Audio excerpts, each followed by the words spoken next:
of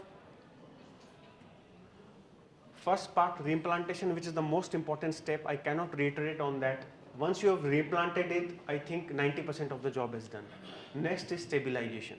Now stabilization is achieved with something called a splint, which is an apparatus which is used to support, protect or immobilize a loosened tooth or a fractured tooth or a reimplanted tooth. Now, why is splinting required? Why do we need a splinting? The splinting is basically required to stabilize the repositioned tooth in a neutral position.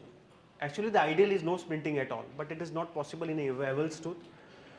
So, hence, to stabilize the repositioned tooth in a neutral position, and second, it provides optimum healing condition for the periodontal ligament also and for the pulp also.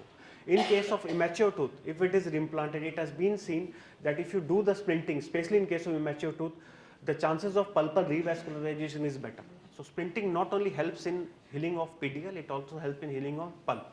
And third is obviously to reduce the patient discomfort and to improve the function. So what are the splint characteristics? The splint should be flexible. What do you mean by flexible? That the splint should allow physiological tooth movement, that is around 150 to 200 micrometer. The splint should not be rigid, it is very important. Second, the splint should be passive.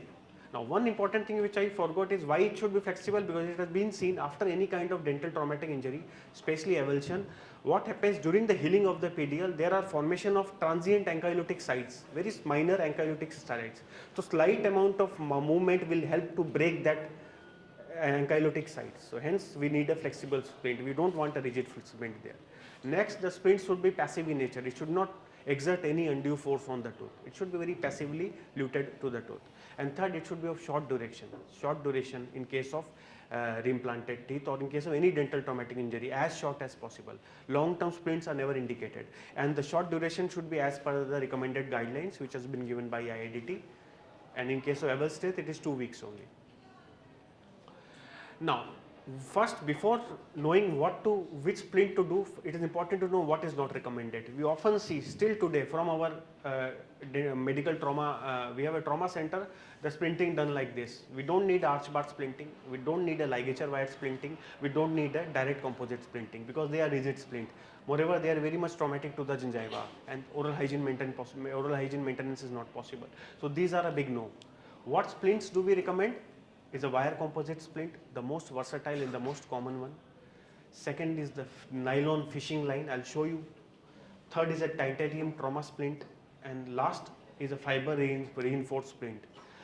The first three, that is wire composite, fishing line and titanium trauma splint, has only been recommended by IIDT.